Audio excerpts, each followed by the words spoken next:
So,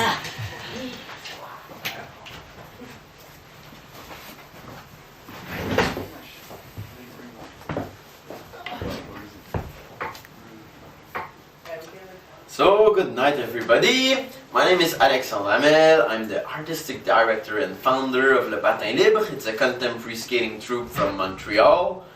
Welcome to the CineForum, and thanks to Reg for welcoming this weird ice show at the CineForum. Just to put you in the mood of what is contemporary skating, we're gonna start with a short documentary about our last creation residency in France. So you'll have like a bit of the flavor of what is contemporary skating right now.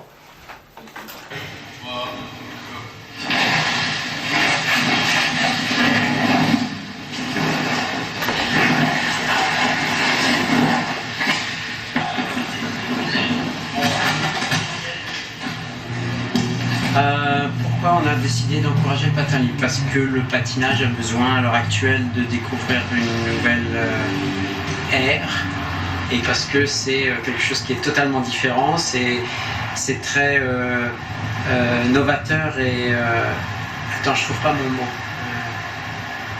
impulsif, tu sais, c'est réactif. Et puis c'est sans commune mesure, il n'y a pas du tout de rapprochement avec le patinage existant, le patinage actuel. Enfin, voilà, c'est ça. On est tous du monde du patinage traditionnel, donc on a été formés dans le show business, dans le divertissement populaire surtout. Donc les débuts de la troupe se sont faits un peu avec cette attitude-là, malgré le désir de faire de la nouveauté. Et maintenant, après 5 ans d'évolution, ben, on en est à réfléchir sur notre médium, à le purifier.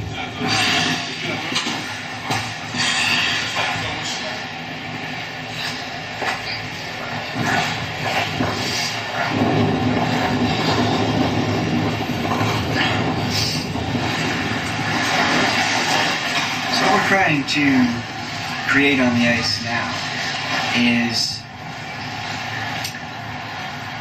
more of a breakdown of traditional skating, using traditional movements much like a contemporary dancer uses traditional ballet and other traditional dance movements to create something new. Une espèce d'art, un art de la scène finalement, pouvoir montrer au monde que oui, on peut faire de l'art avec du patinage artistique. Non, ça ne doit pas forcément être stéréotypé, et qu'il y a un potentiel énorme avec ce médium.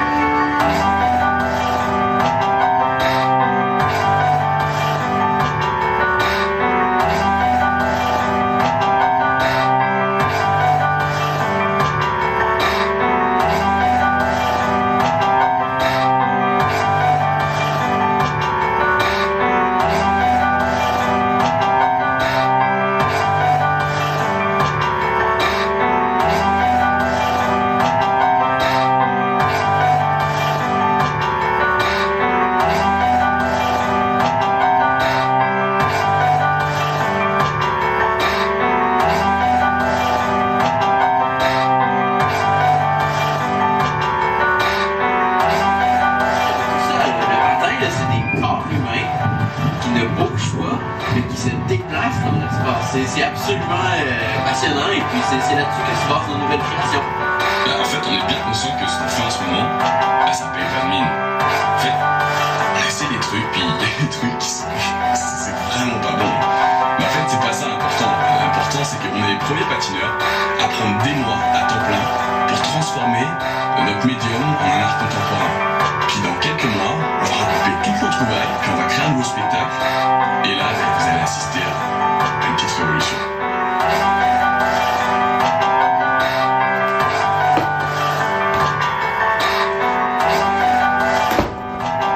So yeah, like, revolution is a quite big word, like, especially because what we're doing is not that different from contemporary dance or new circus. But if you compare what we're doing to where we're from, you'll understand a little bit more what we feel like. To understand where we're from, well, you came here to see an ice show. And normally, ice show means figure skating. So now we must ask ourselves, what is figure skating? Video, please.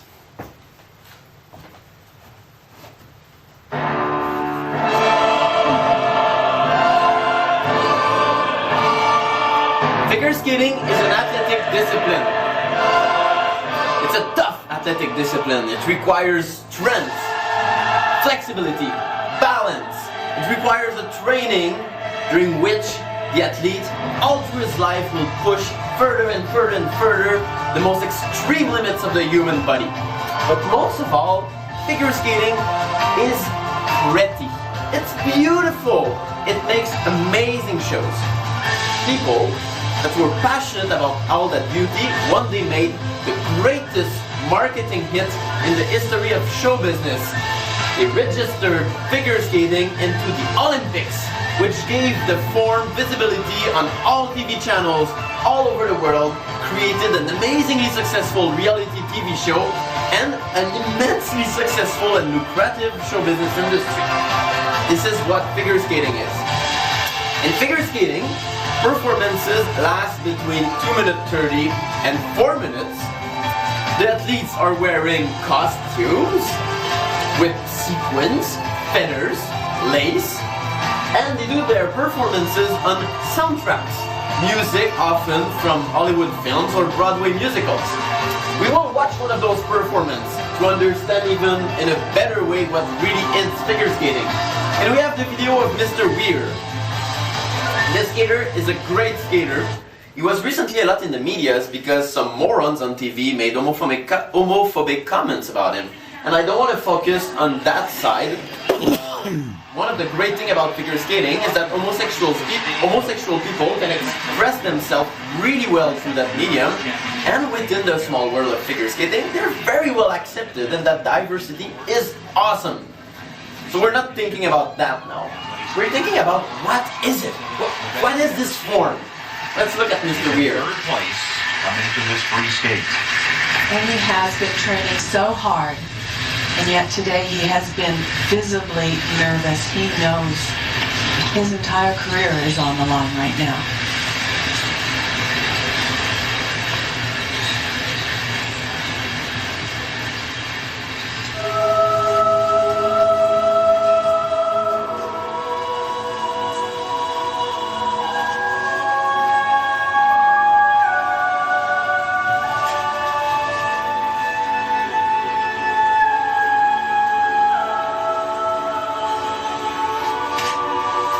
This is a triple flip. It's an incredibly difficult stunt, an incredibly difficult jump, and it's done absolutely perfectly. And this is the base of figure skating. Jumps and spins, they are required elements. The judges look at them and give points to every skater, and those points, wow, triple axel, perfect. And those points create the first mark, the technical mark. Up to now, everything is perfect. Where things become complicated, it's at the second mark, the artistic mark. To let you understand what the artistic mark is, I will quote a rule from the rule book of the International Skating Union. A skater will be rewarded if he creates an invisible connection with the public. This is Johnny's costume. This is the smile on his face, his zazz, his charisma. The fact that he's handsome, the fact that he's choreographed a beautiful job. It's a beautiful show, what he's doing. That's the invisible connection. What would this rule of the invisible connection do in another sport? Let's say marathon, okay? So let's imagine our runner. Whoa! Our runner, he runs 42 kilometers, passes the finish line the first. Look at the board, he will be second. Why? Because the runner behind him had a more beautiful style, a bigger smile, a nicer costume. The runner would be like, what the hell? I'm not at Moulin Rouge here. I'm at the Olympics, and I'm not a showgirl. I'm an athlete. And what would the runner say about that? He would say, this is awesome, this is difficult, but this is not a sport. It's not a sport.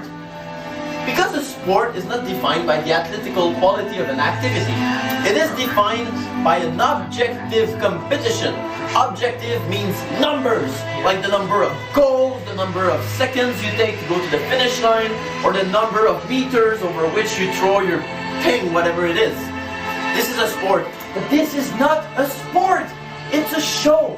just like ballet, just like circus, and it's beautiful like that. And saying that it's not a sport takes nothing away from it, but it's not a sport.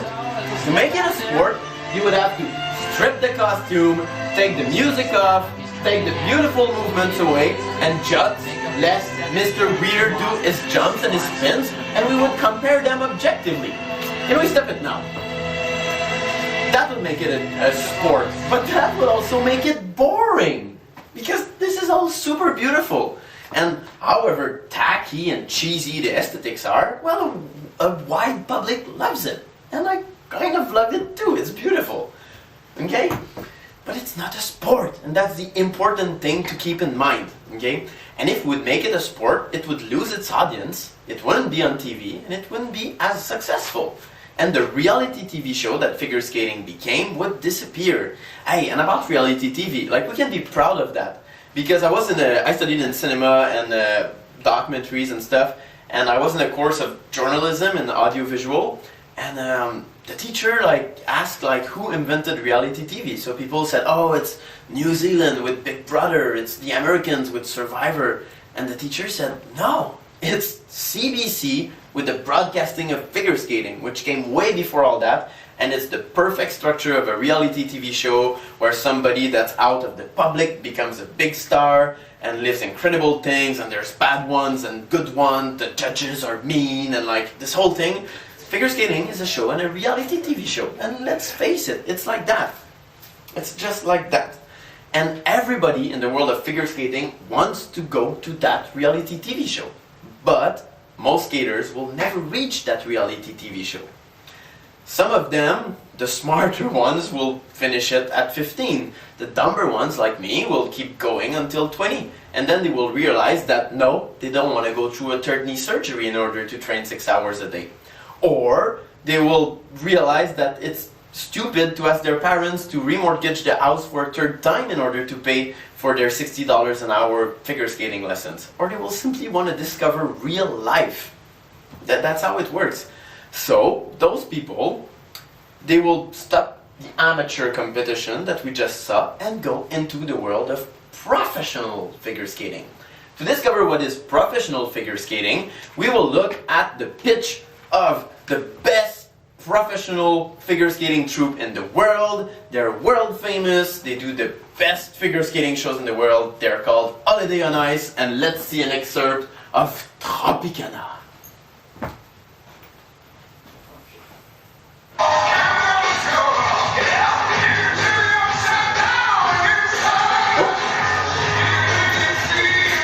Sorry, technical bug.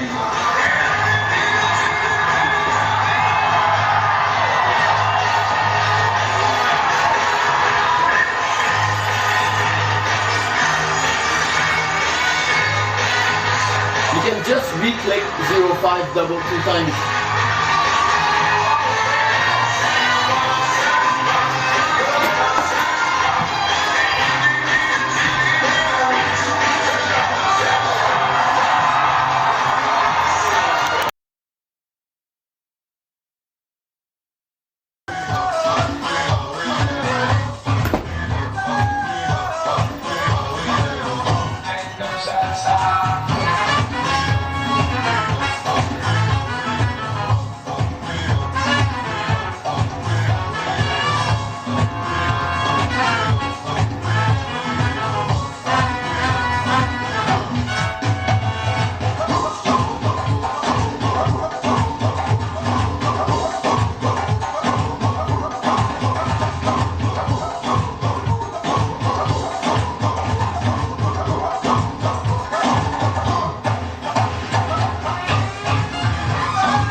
This is it. This is a professional ice show. Okay, imagine you spent 15 years of your life training 6 hours a day. You wasted $200,000 of your parents on a specialized athletical training, and you're being asked to skate with stuffed teddy bear in a pink suit shaking your ass on tropical music and to smile, and you're not even allowed to jump and do the stuff that you learned. Well, this is what faces every figure skater after their career, and it sucks. And let's be honest, like, this is a vulgar, basic, like, stupid entertainment, and like, I have nothing against it. Like, some people love it, but it's vulgar. It's just vulgar. It's teddy bears and half-naked people. And like, let's be honest, it works really well, but this whole industry is functioning on two truths and nothing more. It's much more simple than theater or circus. Those two truths are, first, women are sexy when they're cold. Everything becomes like tight and like everything in the right place and it perks and it's perfect. That makes it work. The second thing that makes it work is that women love to see men humiliate themselves. And let's see my idols of my youth, men I looked up to during years and years and years. I had posters of them in my room standing on podiums with the flag of their country behind them like gods. And I look at them slow motion on TV, frame by frame, to understand the technique. And let's see what those guys become when they enter the beautiful world of professional skating show business.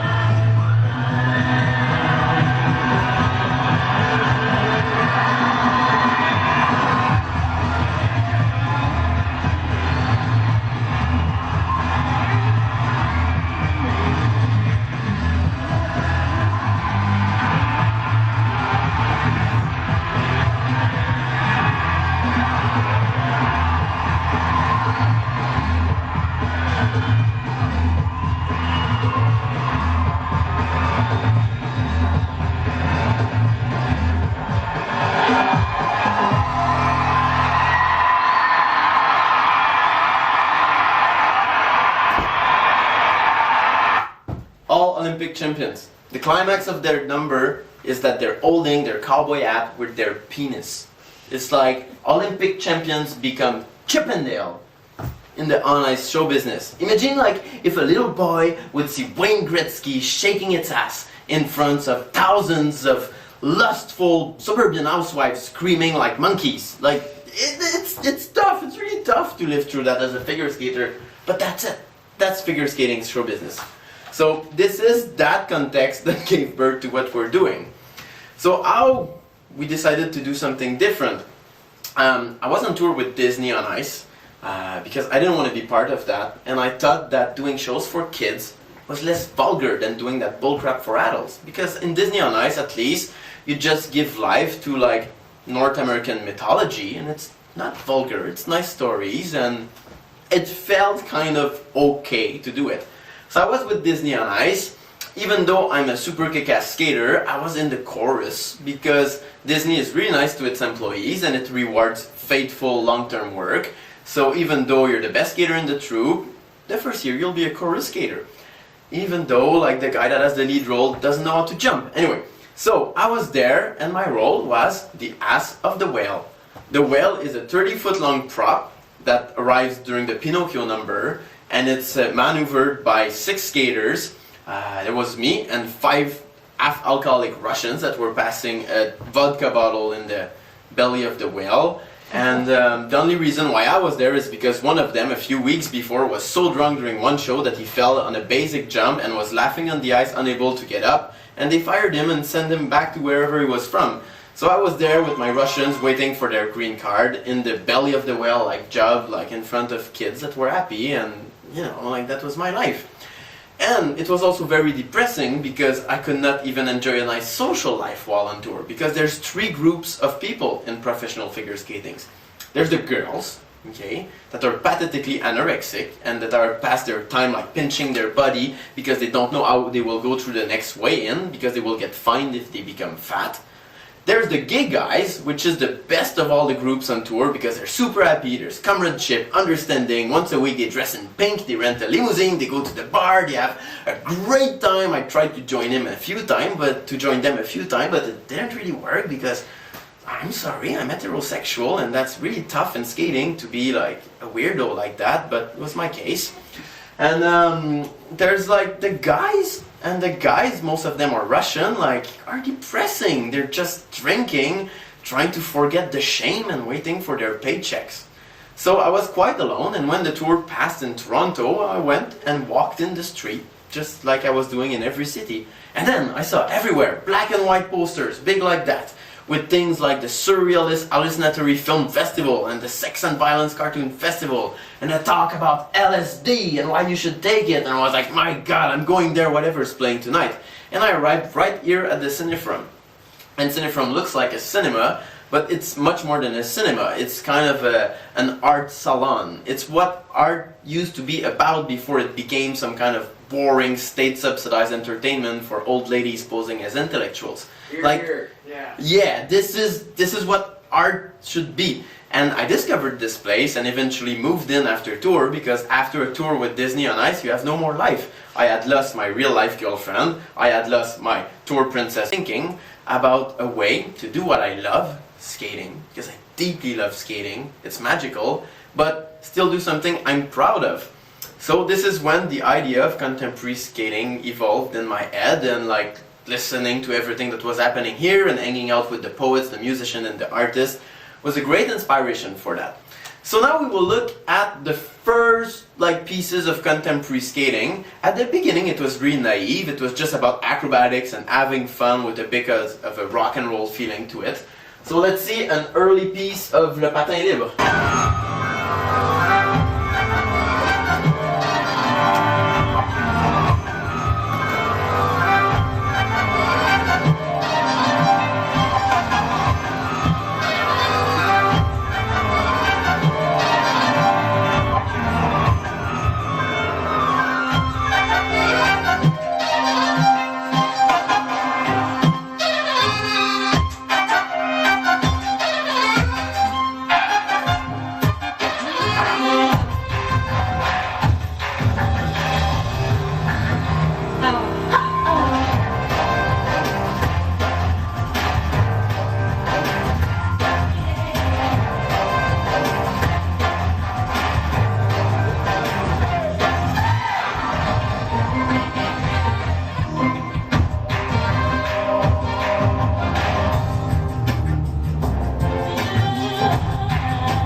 So it started like that, shedding the sequins and skating on whatever music we wanted, and girls being allowed to be beautiful in whatever way, and on whatever way they want, and not only by being pretty sparkly sticks.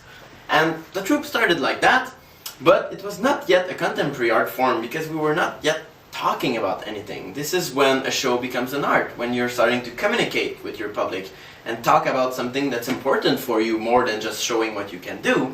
So that was the next step for the troupe. But it's quite difficult as a figure skater because we know nothing of life. We spent our life in protected training center, in special schools for athletes. Like we were like limousine to ice rinks, brought back home, and like surrounded into a magic world where only training is important. So we don't know life. So the first thing we talked about was skating itself. So let's see one of the first more achieved number of contemporary skating according to me. Je suis infirmière à l'hôpital Louis-H. Lafontaine.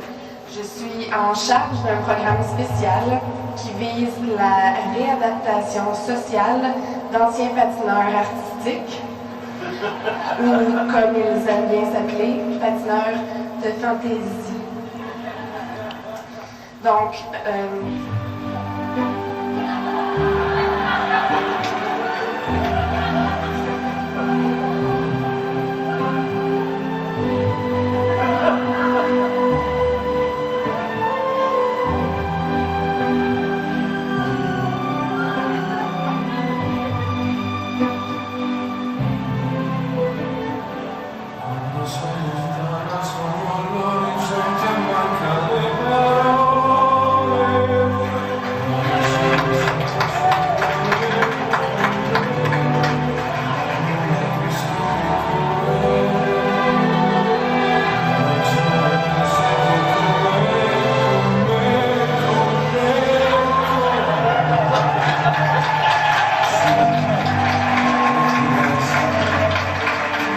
il mio cuore che hai acceso, chiudi dentro me la luce che ha incontrato questa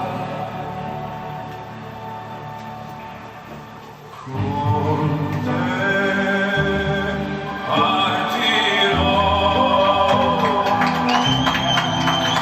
su navi per mari che io sono, non esistono più, con te io li vivrò, con te partirò. Su navi per mari e io sono, non esistono più, con te io li vivrò, con te partirò.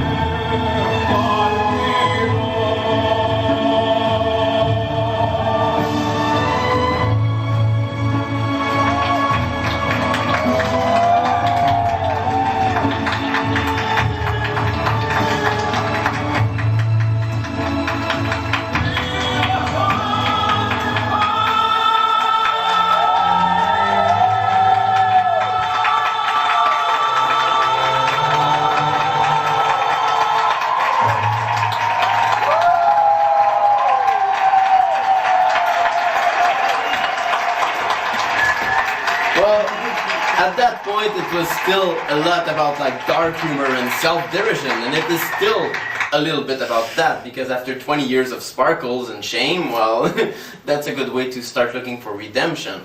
Now what we're doing is kind of exploring what it is to glide. It's trying to find in a modern way what it is to do art on skates, and that's what you're going to see tonight.